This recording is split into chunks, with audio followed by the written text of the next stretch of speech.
இந்த மாதிரி ஒரு பில்டிங் 10 இயர்ஸே யூஸ் பண்ணாமல் ப்ராப்பர் மெயின்டெனன்ஸும் இல்லாமல் க்ளோஸ் கண்டிஷனில் இருந்தால் அந்த பில்டிங்கை மறுபடியும் ரெனோவேட் பண்ணி யூஸ் பண்ண முடியுமான்னு கேட்டிங்கன்னா முடியுமே. எக்ஸாம்பிளுக்கு இந்த பில்டிங்கில் இந்த மாதிரி பல இடங்களில் காங்கிரீட் ஸ்பேலிங் ஆகியும் ரெயின்ஃபோர்ஸ்மெண்ட் எக்ஸ்போஸ் ஆகி இருந்துச்சு. ஸோ இந்த பில்டிங்கை ரீயூஸ் பண்ணுறதுக்கு முன்னாடி அந்த பில்டிங்கோட ஸ்ட்ரக்சரல் கண்டிஷனை டீட்டெயிலாக அசஸ் பண்ணும். அதுக்கு இந்த NDT டெஸ்ட்டை யூஸ் பண்ணலாம்.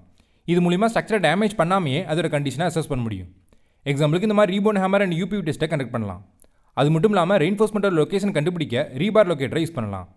அதே மாதிரி ஆஃப் செல் பொட்டன்ஷியல் டெஸ்ட் மூலிமா ரெயின்ஃபோர்ஸ்மெண்ட் கரோஷன் ஆயிருக்கான்றதை கண்டுபிடிக்க முடியும். தேவைப்பட்ட இந்த மாதிரி கோட் டெஸ்ட் எடுத்து காங்கிரீட்டோட ஸ்ட்ரென்த்தை செக் பண்ணி பார்க்கலாம். இந்த ரிப்போர்ட்டை பேஸ் பண்ணி தான் இந்த பில்டிங்க்கு ரிப்பேர் மட்டும் போதுமா, ஸ்ட்ரென்தனிங் தேவையா இல்லை ரீபில்ட் பண்ணுமான்றதை டிசைட் பண்ண முடியும். ஸோ இந்த வீடியோ யூஸ்ஃபுல்லாக இருந்துச்சுன்னா சேவ் பண்ணிக்கோங்க. அப்படியே உங்கள் ஃப்ரெண்ட்ஸ்க்கு வந்து ஷேர் பண்ணிடுங்க.